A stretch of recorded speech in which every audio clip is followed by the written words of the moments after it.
Hello beautiful soul! Welcome back to my channel. This is my channel from Japan, Kabayan Aris. This reading is for you. Tingnan natin kung ano pa ang iyong dapat malaman. Bonus timeless reading sa natitirang araw ng April 2026. Let me see. Vice versa. Energy mo. Sa mga gusto magpa-personal reading, all the details is in description below. Paka-check na lang po. General reading ha. Energy ni Aries.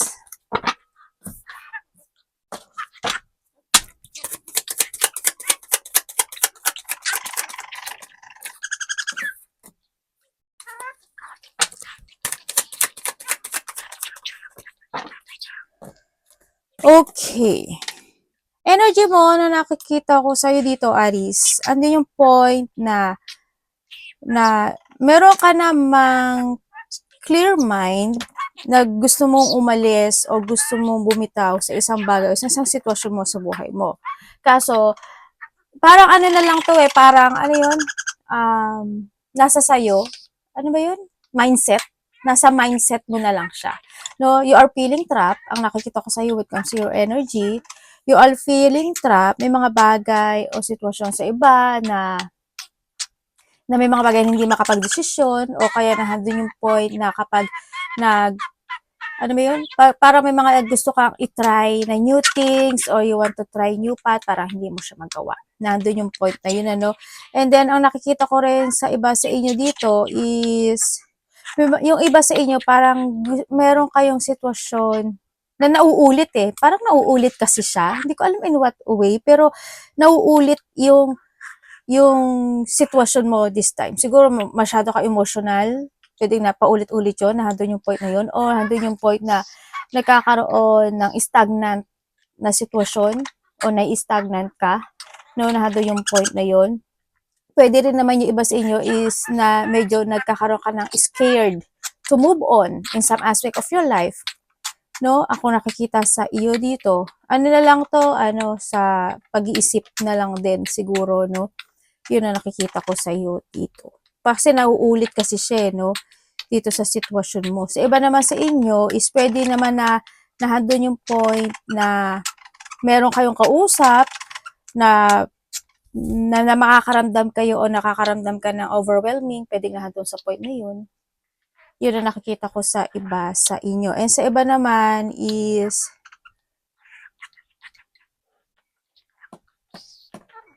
hindi maganda, no?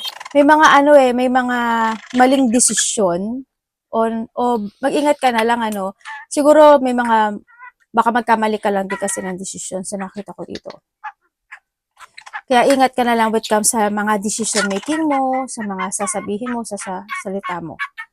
Yun na nakikita ko sa yung energy. Yung iba parang gusto pang nauulit, tapos yung iba parang gusto pang ulitin ng isa pang pagkakataon, parang nandun sa point na yun. May mga ganon. But still, you try to make it balance yung sitwasyon mo this time. Pero kasi it's more on emotion. Mind and emotions kasi ito no? Yun na nakikita ko sa'yo. Huwag ka lang magpapatalo sa naiisip mo, sa nangyayari sa'yo, sa feelings mo, ganyan. Sa emosyon mo. Tingnan natin ang parating kay Aries.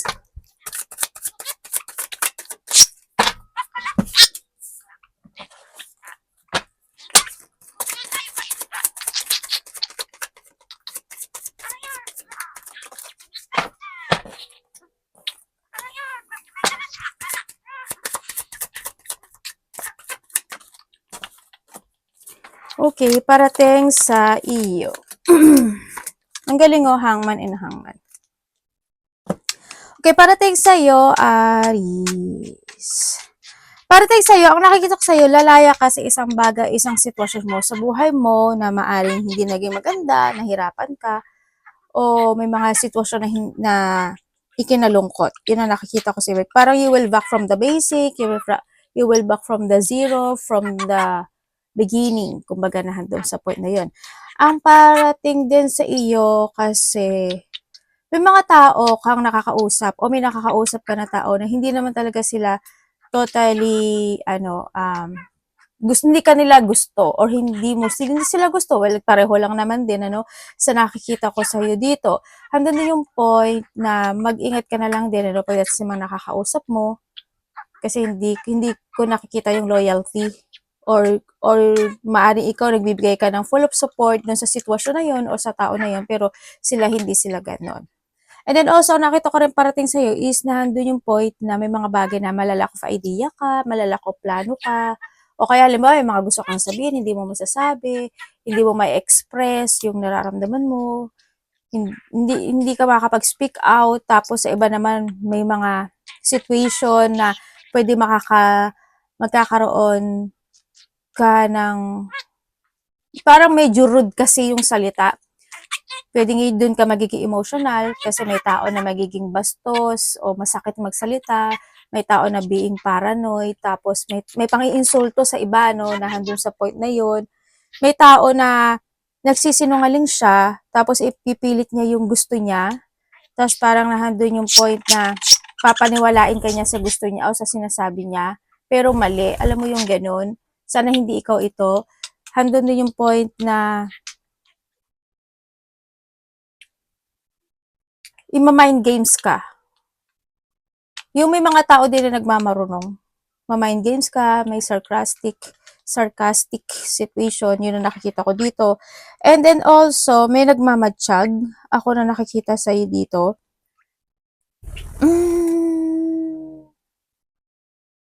May magkakaroon ka daw ng ano, hindi ko alam in what way, pero hoping wag naman. Pero ang iba kasi dito, para may magkakaroon ka ng problema related to a project, sa mga project mo, o kaya sa mga papers and documents, or mga dapat na asikasuhin ng mga papers and documents, baka ganun. Kaya kung magsasign kayo, or ano mga dapat nyo ipasa, or may mga basahin nyo maigi ha, o kaya kung kailangan ng ayusin nyo na.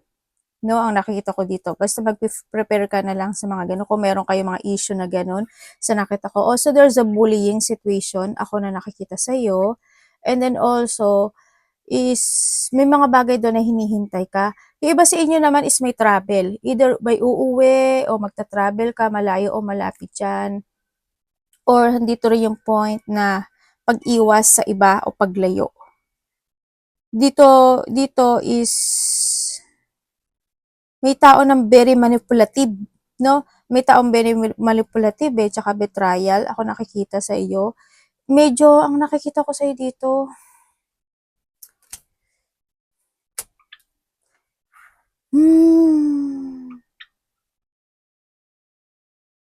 mag-focus ka na lang sa sarili mo dito na sa sitwasyon. Pero ang sabi kasi, yung after, siguro May or June, maybe, Aris, magkakaroon naman din ng recovery, no? Ibig sabihin, mas magiging good yung aura mo o yung energy mo in that times na nakikita ko sa'yo dito. Yun ang nakikita ko sa'yo dito. Baka by the half of this year, di ba? By June or May or June, yun, may-ari magiging mas good yung energy this time. So, nakikita ko sa'yo dito. And then also, may mga time daw na mag-ingat ka na lang din pagdating sa kalusugan mo. Baka may mga time na sikmurain ka, sumakit yung tiyan mo, ganyan. O kaya may makain kang hindi maganda, may mainom ka hindi maganda. Kung babae ka, syempre menstruation yun. O kaya pag may mga LBM. Kung ano, basta may pananakit kasi ng bandang gitna ng katawan or tiyan. Sana wag naman din, mag-ingat na lang din kayo. Minsan yung iba 'di ba sinisikmura tapos nilalamig pag nakainom ng malamig na tubig. Yun, ingat na lang din kayo. Pero sana wala kang sakit, no? And then also, ang parating sa iyo, parang may something sa balikat ko. Teka lang. Anak, may basa basa. Parang nabasa kasi yung balikat ko. Okay, parating din sa iyo, ang nakikita ko, you will become a center of attention. Ay, sabi ko na nga may something eh. You will become a center of attention, ang sinasabi dito. Hindi ko alam why. Siguro mapag-uusapan ka, tapos mapapansin ka, ganyan. May merong offer, ako nakikita, or may marireceive ka raw.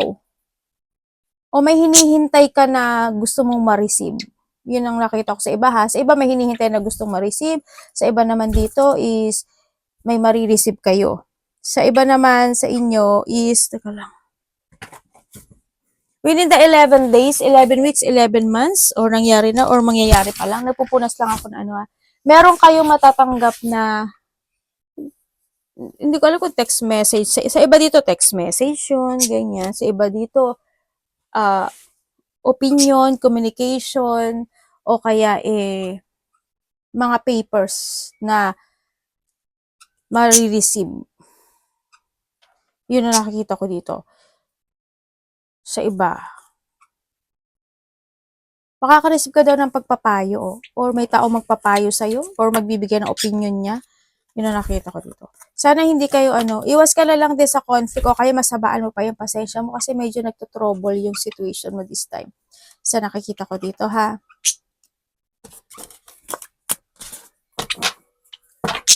I-reverse mo to. Kumbaga, wag ka lang din mag-overthink. Tingnan natin yung dapat mong iwasan, ha? Ano dapat iwasan ni Aries?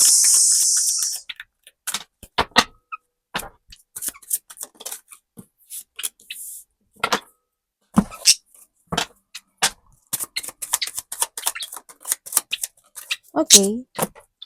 Okay, dapat mo daw iwasan. We have the 10-10-10. Meron kang 10-10. Uy, completion to. Ibig sabihin, magtatapos yung hardship mo sa buhay mo. Congratulations.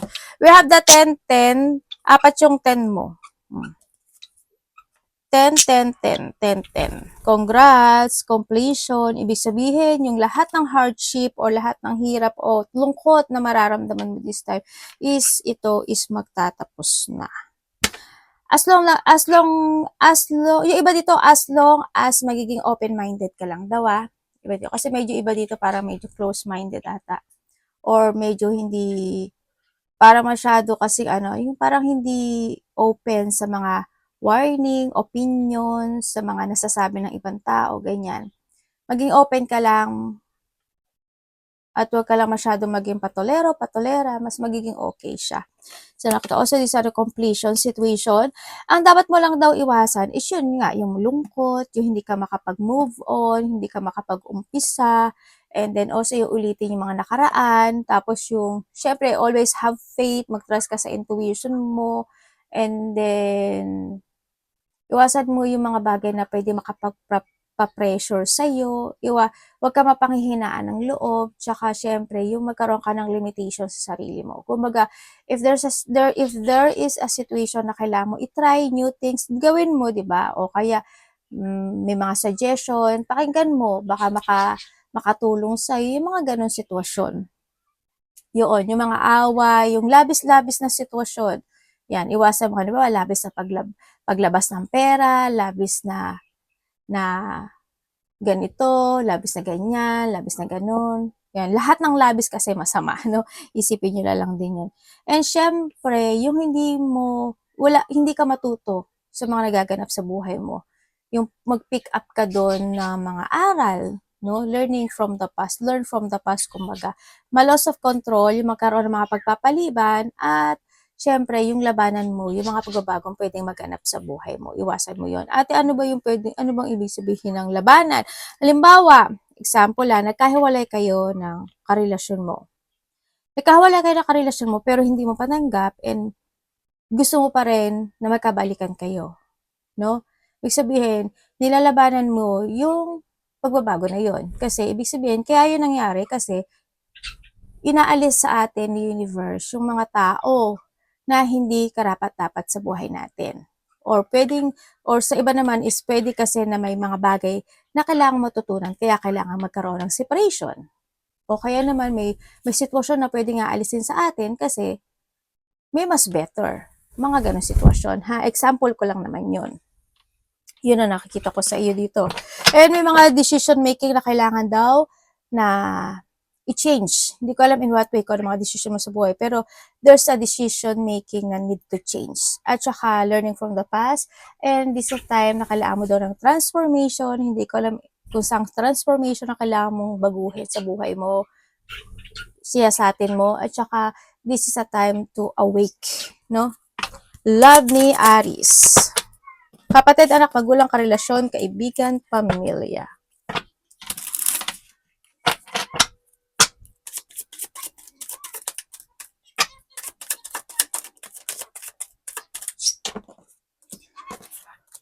Uy, the Emperor and the Empress, oh. Okay, when it comes sa love, pwedeng may nakakausap ka na. Pwedeng iba sa inyo is merong isa hanggang dalawa.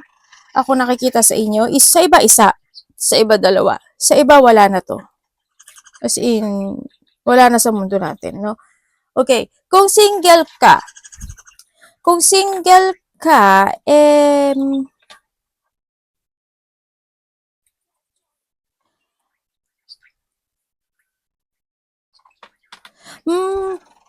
mabait naman daw yung tao na ito, pero ang sinasabi kasi dito is, kailangan mo daw, you need to open your eyes or you need to see the fact kung ano talaga yung totoong pakay niya sa'yo. Ibig sabihin, yung pinaka-the point kasi dito is huwag kang pabigla-bigla. Magkaroon ka ng pagsisiyasat, ang sinasabi dito, no? Pero nasa sa'yo naman yon. Or nahandun yung point na kailangan mong baguhin yung dating ikaw, kung paano ka makapagrelasyon, and then, okay lang na makapagrelasyon ka. Yon, something need to change din kasi sa nakikita ko dito, no? Kung kayo naman is nagkahiwalay nitong taon na ito, binigay mo ang lahat pagdating sa relasyon nito or vice versa. Handun yung point na masyado mo siyang pinahalagahan. As in, inayunan mo siya, minahal mo talaga siya. Handun yung deep feelings, napaamo ka niya, naniwala ka sa lahat ng sinabi niya, hanggang sa dumating yung point na may nalaman ka sa kanya. Diba? At nagkaroon ng pagtatapos. Kumbaga, sa iba naman, nagkaroon talaga ng option. Or naging option ka, or nagkaroon ng third-party relationship. Pero sa nakikita ko sa'yo dito is, yung iba kasi pwedeng ikaw yung third party, o kaya naman, nagkaroon talaga ng third party. No? Dito sa sitwasyon mo, is ikaw or siya to ha, nahando pa rin naman yung curious siya sa'yo. Ando pa rin naman yung tinitingnan nyo yung if you have a Facebook or pinagtatanong kanya kung meron man siyang kakilala na same kayo. Sa iba naman is may sa mga social media mo, if ever na meron ka, mga ganon. Still spying pa rin kasi yung isa sa inyo dito sa nakikita ko dito, no?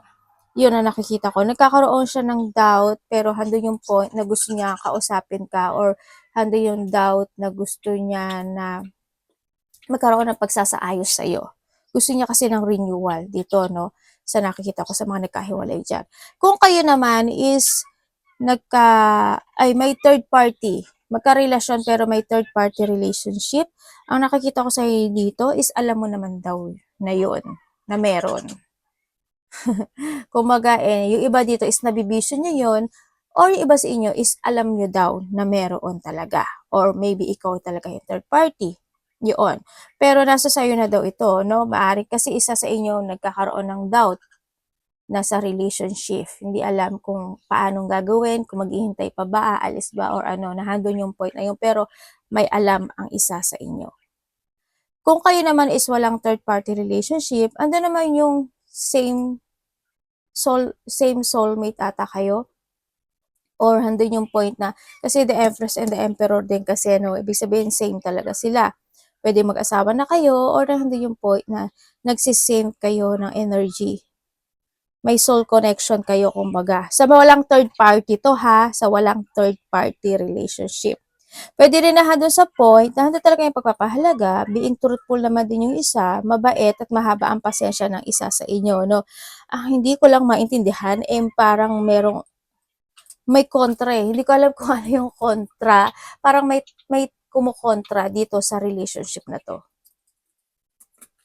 Pwedeng yung tao na yon, babae siya, pwedeng yung babae na yon is magulang ng isa sa inyo or kapatid, o kaya is friend, pwede rin na very supportive, or pwedeng siya yung nagiging pagitan nyo to connect sa inyong dalawa, or isa na naghihingi ng advice sa kanya. Kasi may babae ako nakita. Sa mga walang third party to ha, yun na nakikita ko dito.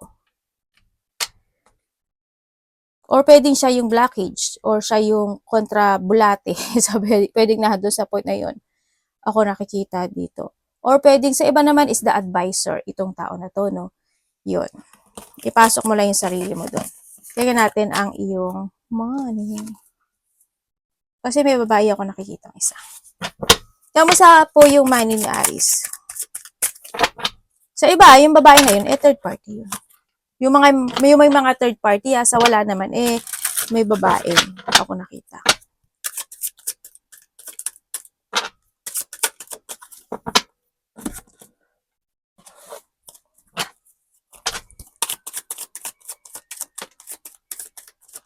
Uy.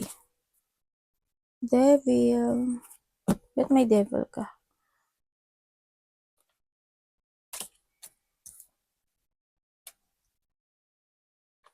Ay, mag-ingat ka na lang, Aris, sa, sabi ko sa iyo sa kaperahan mo ha, ingat ka. Ingat ka sa iyong kaperahan, ang nakikita ko sa iyo dito. Trabaho and money to yun. Kasi pwedeng may tao na magiging abusado sa pagdating sa pera, or handun yung point na if you have a bad habit, baka gastos ka ng gastos, mas maraming lumalabas, ganyan. O kung may makakausap ka naman, mag-ingat ka lang kasi may nagsisinungaling no? Dito sa iyong kaperahan. Sa iba sa inyo is, well, wala tayong magagawa dito kasi alam mo naman daw kung bakit nawawalan ka ng pera o lumalabas talaga yung pera mo. Dito kasi lumalabas yung pera mo. Sa iba naman sa inyo, nagkakaroon ng delay, no? Hindi ko alam in what way, pero nagkakaroon ng delay pagdating to a success.